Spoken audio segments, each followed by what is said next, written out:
The global financial crisis unfolded in the midst of a crescendoing debate about globalization. The process of globalization had been unfolding for decades, perhaps even for centuries, depending upon whose definition you use. It had been the central concern of many academics for at least a generation. But it wasn't until the first decade of the 21st century that it became the defining debate in American politics, and therefore played out across American popular culture, thus becoming increasingly familiar to both US and international audiences. One could feasibly argue that the top six films of 2008, by worldwide gross revenue, were all parables and allegories of globalization. Consider, for instance, the premise of Iron Man, the film that launched the Marvel Cinematic Universe, in which a celebrity CEO deeply embedded in the military industrial complex has a crisis of conscience about the arms race and decides to pursue his techno utopian vision, which will make conventional warfare obsolete and the US government subservient to the multinational conglomerate Stark Enterprises and its private mercenary army. Hey, would it be all right if everyone sat down? Why don't you just sit down? That way you can see me and I can... A little less formal than...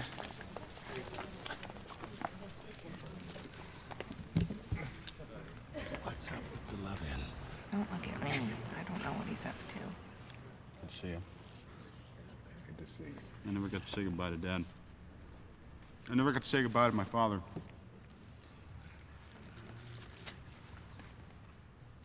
There's questions that I would have asked him. I would have asked him how he felt about what this company did. If he was conflicted, if he ever had doubts. Or maybe he was every inch the man we all remember from the newsreels.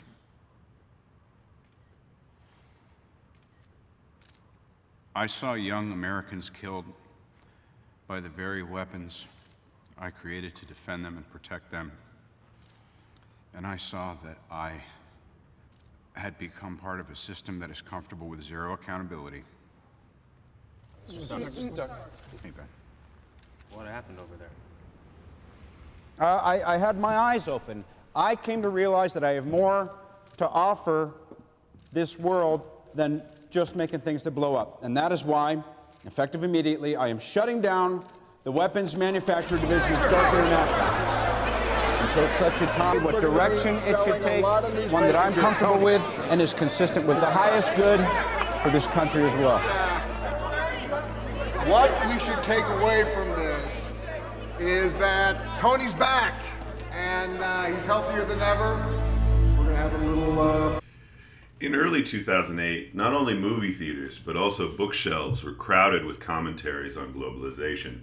Most notably, Thomas Friedman's The World is Flat, which spent 106 weeks on the New York Times hardcover bestseller list, including 73 weeks in the top 5, and another 32 weeks on the paperback list. It appeared for the last time, auspiciously, on March 16, 2008, the same day Bear Stearns was sold to J.P. Morgan Chase at $2 a share.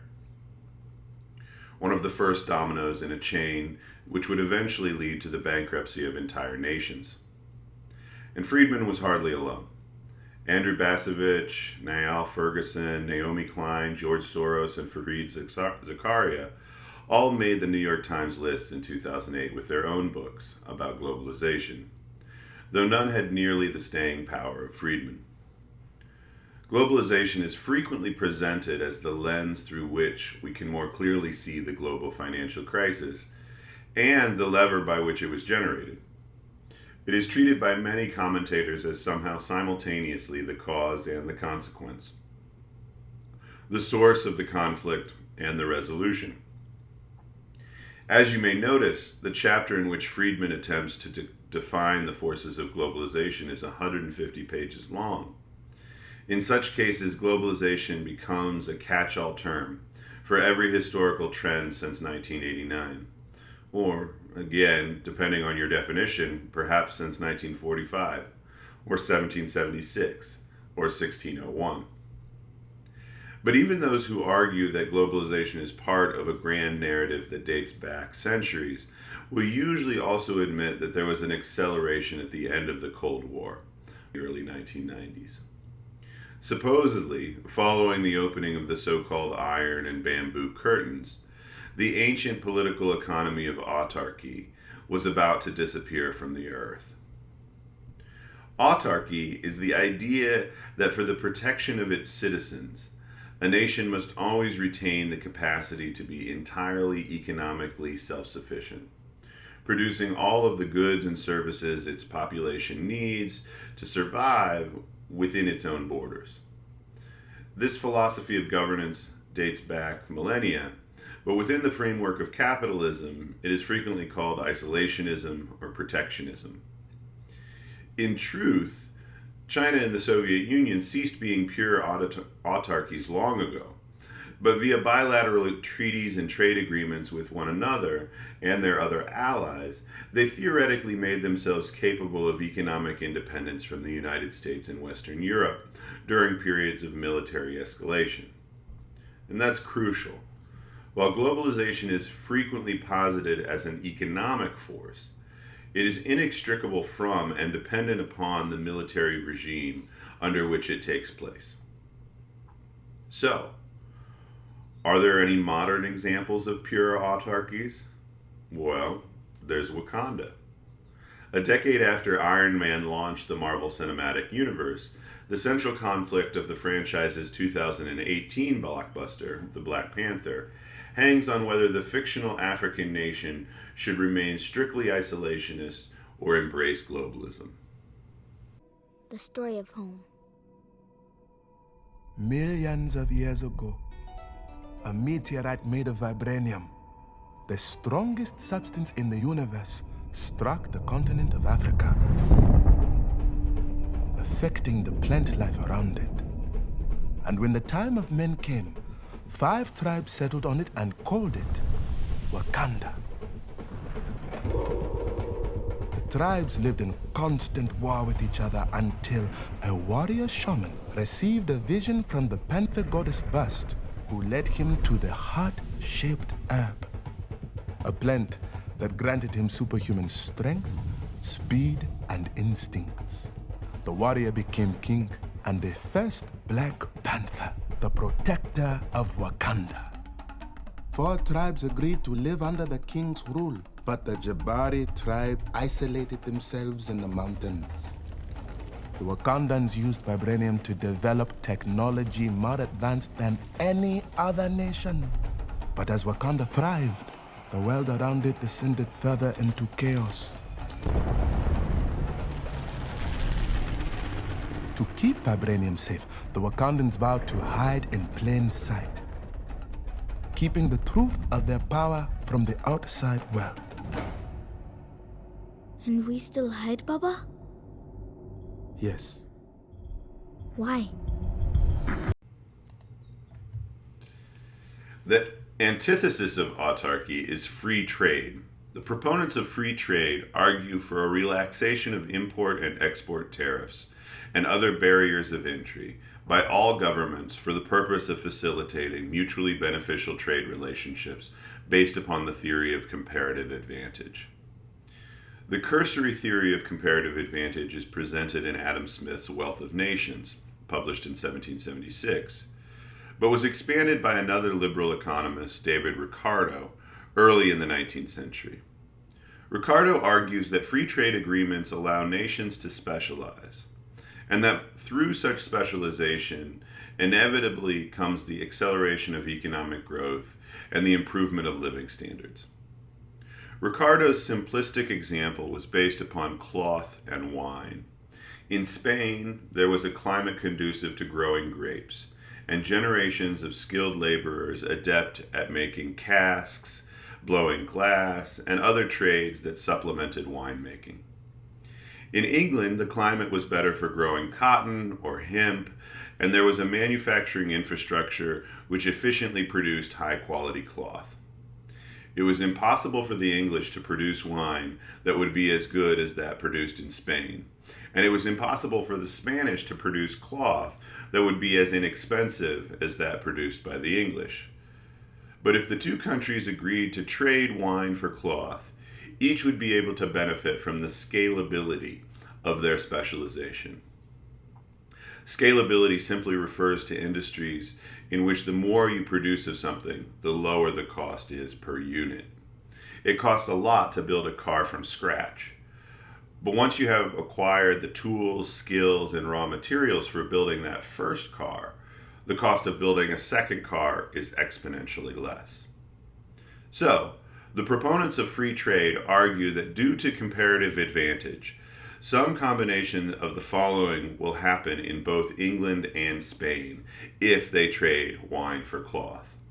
The supply of wine and cloth will increase. The price of wine and cloth will go down. Vineyards, textile factories, and the trades that support them will make more money. There will be more jobs for laborers supporting those industries and or higher wages. English and Spanish consumers will be able to spend the money they save on cheaper wine and cloth on other goods and services, fueling new enterprises. Proponents of free trade, often called classical liberals, further argue that mutually beneficial trade relationships have an added cosmopolitan benefit of decreasing enmity between nations. England and Spain had a long history of violent military conflicts. But as they developed mutual dependencies, each depending upon the other for fiscal stability and industrial expansion, they became less likely to risk those economic benefits over relative trivialities like religious difference or territorial dispute. Basically, if you'll sell me better wine for half the price, why should I care what you think of the Pope? In theory, globalization is the furthest logical extension of free trade. Every nation maximizes their comparative advantage by selling what they are best at making on a world market. As consumers around the world become accustomed to having ready access to Baltic caviar, Caribbean fruits, Arabian oil, and Japanese cars, their governments will be less likely to embark upon military invasions that disrupt those markets. Every economy expands and interstate violence evaporates. In theory. Let's go police the world! America, America. America! Fuck yeah! Come out again to save the motherfucking day, yeah, America! Fuck yeah! Freedom is the only way, yeah. Terrorists, your game is through, 'cause now you have to answer to yeah! So lick my butt and suck on my balls, America! Fuck yeah! Our most enthusiastic theorists of globalization tend to omit or gloss over the military foundation upon which contemporary globalism rests. When it does come up, it is frequently couched in the term multilateralism. Literally, multilateralism refers to treaties and trade agreements arrived at through collective negotiation between several countries, as opposed to bilateralism, in which every country negotiates independently with every other country, arriving at two-party contracts. Under bilateralism, the treaties and trade agreements between, say, the US and Canada may have dramatically different terms than the analogous treaties between the US and Mexico, or Canada and Mexico. The North American Free Trade Agreement, or NAFTA, signed in 1994, was a multilateral agreement between those three countries, which theoretically put them on an even playing field and fostered healthy mutual dependencies between neighboring nations. But bilateralism is often used to imply a polarized geopolitics as well, like that which existed during the Cold War, in which nations had to choose sides, forming their military and economic alliances with either the United States or the Soviet Union, and thereafter risking severe sanctions or even invasion from one or both. The hot sites during the Cold War, Korea, Vietnam, Afghanistan, Iran, Iraq, and many others, were almost always nations whose leaders were either caught playing both sides or who made bilateral agreements that created problems for neighboring nations who had made opposing arrangements. In military, diplomatic, and economic terms, the Cold War played out as a conflict between two major powers, and every other regime had to orient themselves behind one or the other, or risk becoming the battlefield itself. Those who took an idealistic perspective on globalization, like Thomas Friedman, argue that between 1989 and 2008, there emerged an ever-expanding network of multilateral coalitions, moving us increasingly towards the Platonic ideal of free trade, in which every national economy depends so deeply upon trade with every other national economy that major military conflicts become wholly unthinkable. You can actually think about this like a positive geopolitical version of systemic risk. The world is a web of mutually dependent nations who have vested interests in supporting one another because the collapse of any one sends destructive ripples through the whole system. This is, in fact, a version of what happened in 2008. The butterfly effects of a housing bubble in the United States included the bankrupting of Iceland and Greece, the nationalization of banks in Britain and France, mass unemployment in the Philippines, bailouts of German manufacturers, and a coup d'etat in Honduras. Given this web of mutual dependencies, free trade theory argues no nation would willfully or neglectfully cede the destruction of another, for fear that, like the U.S. investment banks in 2008, they would initiate a complex network of counterparty exposures that would end up putting their own economy at risk. But the pleasant illusion of world peace arrived at by multilateral globalism ignores an ever-expanding U.S. military infrastructure and that electively enforces treaty and trade agreements in every corner of every continent. In the years preceding the 2008 panic, as U.S. invasions of Iraq and Afghanistan dragged on, inextricably interwoven with petroleum production, the notion of peace arrived at purely by mutual economic interests was increasingly hard to sell. Consider the opening sequence of Peter Berg's 2007 drama, The Kingdom, starring Jamie Foxx, Jason Bateman, and Jennifer Garner.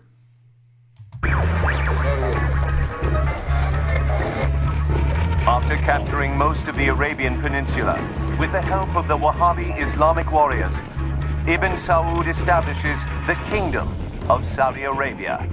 The Wahhabis were fiercely anti-Western. They want to go back in time to a pure Islam that wasn't threatened by the West. It was by chance we discovered oil.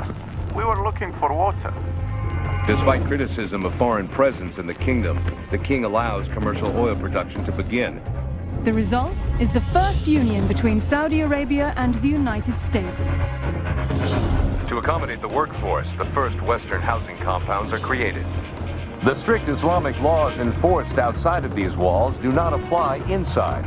West and East came together in Egypt when President Roosevelt and Ibn Saud, King of Arabia. They want America present there in the kingdom because we are their security. The Saudi elite became notorious big spenders and lost credibility and respect among religious conservatives. In response to the U.S. support of Israel in the Arab-Israeli war, Wahhabi Muslims pressured the Saudi monarchy to stop pumping oil. Those who control the flow of oil hold the Western world hostage. Prices quadruple. Oil was an American national security priority. The embargo redefined the balance of power between the oil consumers and oil producers. Iraq's battle-trained army swept across Kuwait's borders at first light. As a Saudi national, Osama bin Laden offered his services to the royals. He told them he could bring his army from Afghanistan to repel the Iraqi invaders from Kuwait. But the Saudis had a better offer. 500,000 troops from the United States. His offer rejected, Osama took to the streets and mosques to denounce the U.S. royal family and their unholy alliance. Osama bin Laden this week again lashed out at the Saudi royal family. We were tracking bin Laden since the early 90s. We stripped him of his citizenship.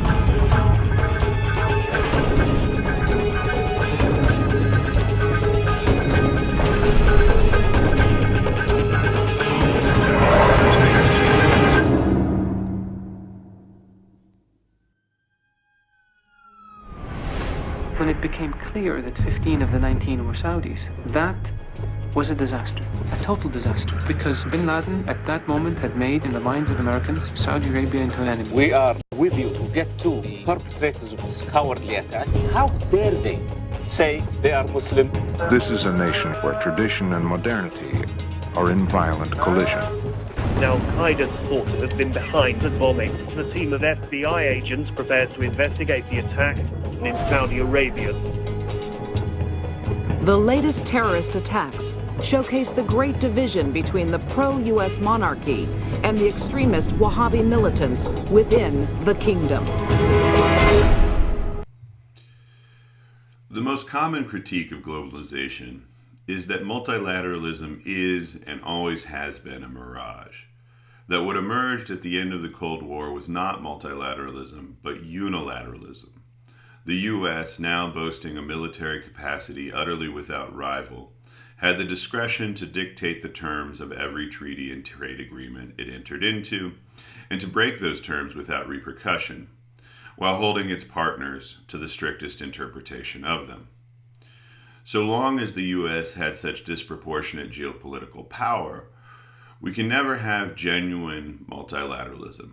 And the supposedly multilateral agreements like NATO, NAFTA, the Paris Climate Accords, and the United Nations will always finally be toothless and inequitable. The past 30 years of world history can be fairly well understood as a series of so far failed attempts, most notably by the European Union, China, and Russia, to produce genuine economic and military rivals to the United States, who could exert pressure upon us to fulfill the promise of multilateralism, which our leaders are largely responsible for putting on the table in the first place, or, barring that, bring about a renewed bilateralism.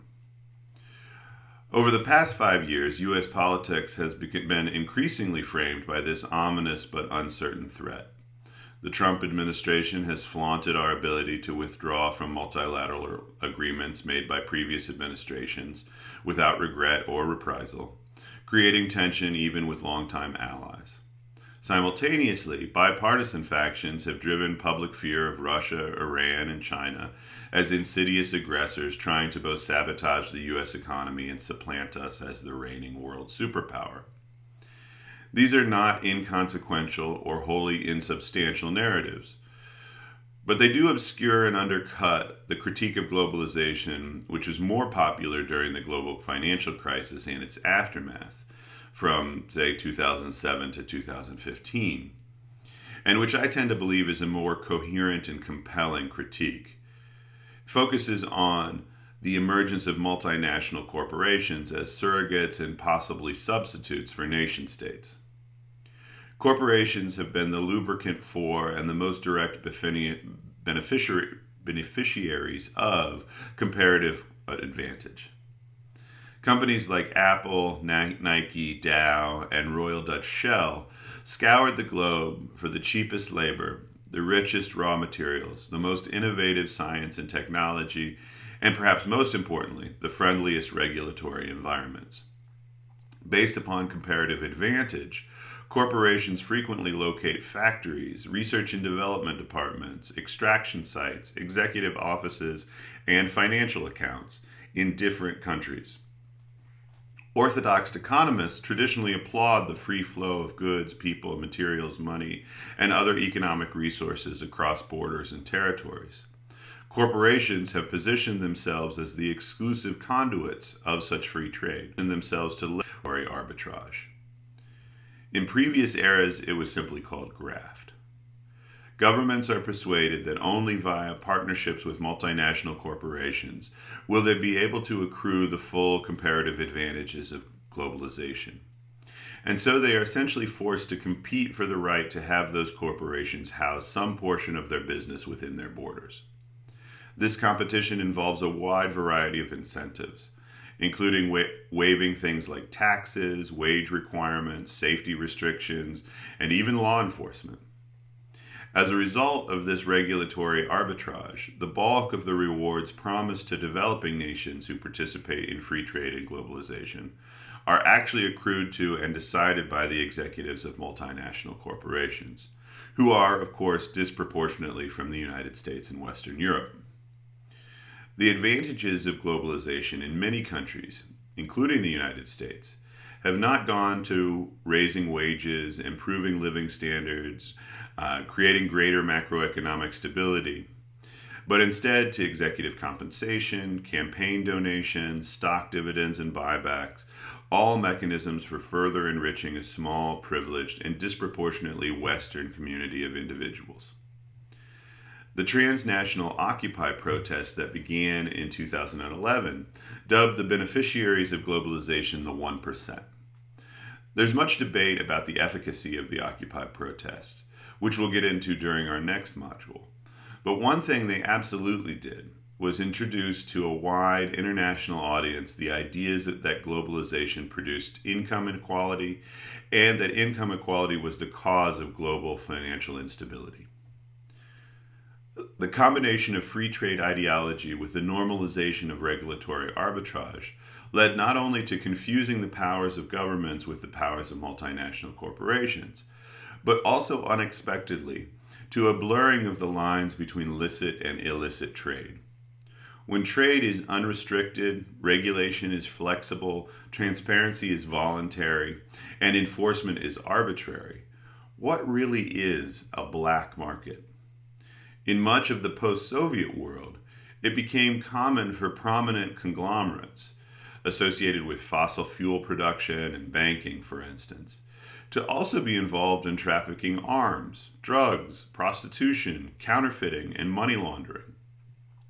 These corporations developed extensive holdings all around the world and ties to prominent politicians, lawyers, bankers, and brokers, who may or may not have been aware of the shadier side of their business.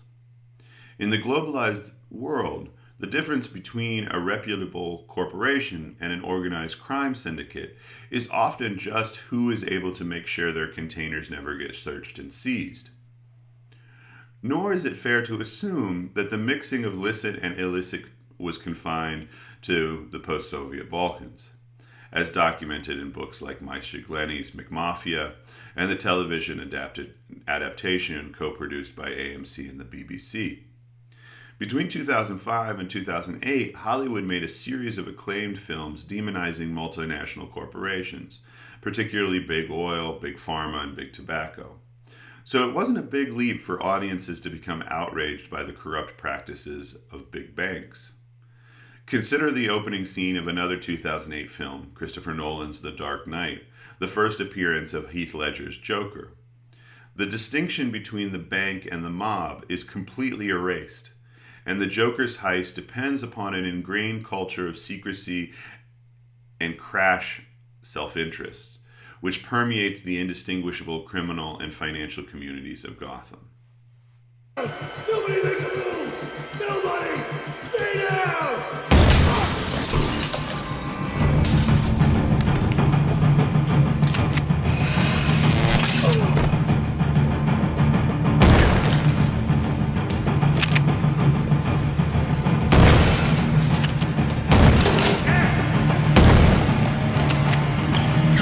You have any idea who you're stealing from?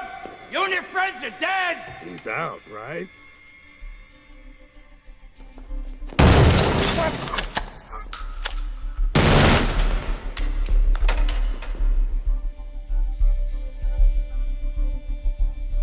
Where did you learn to count? They wired this thing up with like 5,000 volts. What kind of bank does that? A mob bank.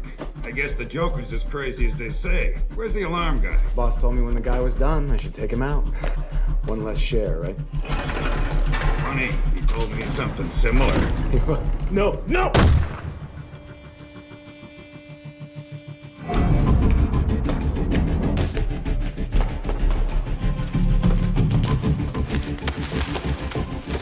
That's a lot of money.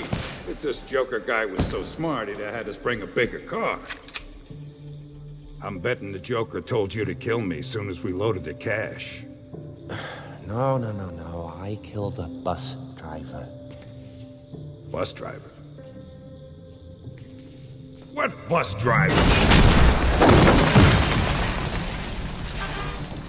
School's out. Time to go. Guy's not getting up, is he? That's a lot of money.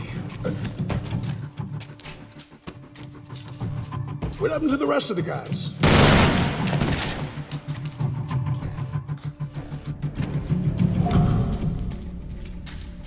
Think you're smart, huh? The guy that hired you's. He'll just do the same to you. Oh, criminals in this town used to believe in things. Honor.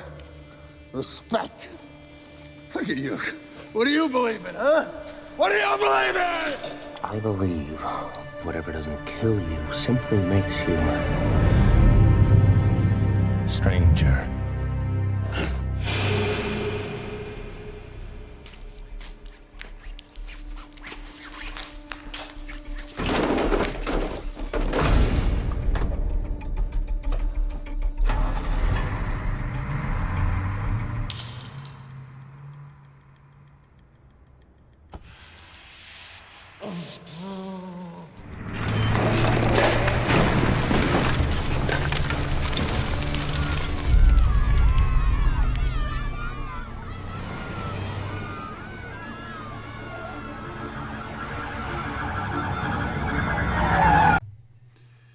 The enthusiastic version of globalization, which arguably has its origins in the 14 principles for world peace Woodrow Wilson outlined after World War I, insists that free trade, open borders, multilateral treaties, and multinational corporations are specifically adapted for rapid and effective response to global crises. As we will see in coming weeks, the assessment of the coordinated response to the global financial crisis is mixed.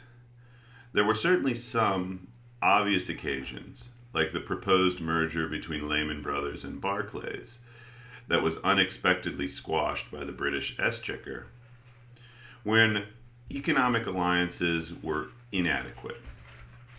Others would argue that without relatively new multilateral coalitions, like the Eurozone, the fallout would have been much worse.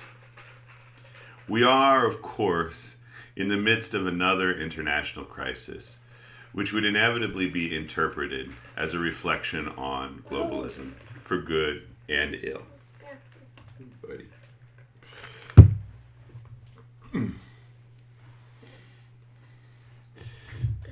If you listen to recent statements from venture capitalists and corporate magnates, you will hear their evident disdain for government and claims that it is in fact multinational corporations who are best equipped to coordinate testing and treatment, develop vaccines, and cure COVID-19 globally. They are the ones predicting the pandemic could be over in 18 months or less, exactly because of the collaborative, scientific, and productive capacity which 30 years of globalization have made possible. Others, of course, argue the spread of the virus was accelerated by the easy movement of people across borders, and that the pandemic is actually revealing some of the wisdom of autarky. Nations cannot completely close their borders and isolate themselves from the virus without also disrupting supply chains that could lead to food shortages, power outages, medical supply shortfalls, and price gouging in some places, while others will have production surpluses, price collapses, layoffs, and, tragically, food waste. If you Google coronavirus globalization, you will see that nearly every mainstream news outlet has published a think piece on how globalization will be affected by the pandemic, with as many declaring the end of globalization as the acceleration thereof. Whether you tend to sympathize with the globalists or the isolationists, both terms generally used as derogatory epithets by those who hold the opposing position, one thing which the debate about globalization over the last decade has absolutely done is force people from all walks of life to actively imagine other parts of the world and to acknowledge that what happens elsewhere, no matter how distant or allegedly different, has potential ramifications for everybody. This imagining tests the horizons of our actual knowledge and experience, and therefore often reveals our ignorance, our biases, including racism and xenophobia. Earnest recognition of interdependence between nations has not necessarily been an unalloyed social good. The understandable allure of a return to autarky potentially mobilizes unhealthy trust in autocratic leaders. You know, like Otto, from another 2008 blockbuster, which explicitly imagines the autarkic dystopia, the failure of To Earth, let's get the heck out of here. No. The plan. No. Wait a minute. Computer, when was that message sent out to the Axiom? Message received in the year 2110. That's nearly 700 years ago. Otto, things have changed. We've got to go back. Sir, orders are, do not return to Earth. But life is sustainable now. Look at this plant. Green and growing. It's living proof he was wrong. Irrelevant, Captain. What? It's completely relevant. Out there is our home. Home, Otto. And it's in trouble. I can't just sit here and do nothing. That's all I've ever done. That's all anyone on this blasted ship has ever done. Nothing. On the Axiom, you will survive. I don't want to survive. I want to live. Must follow my directive. Ah!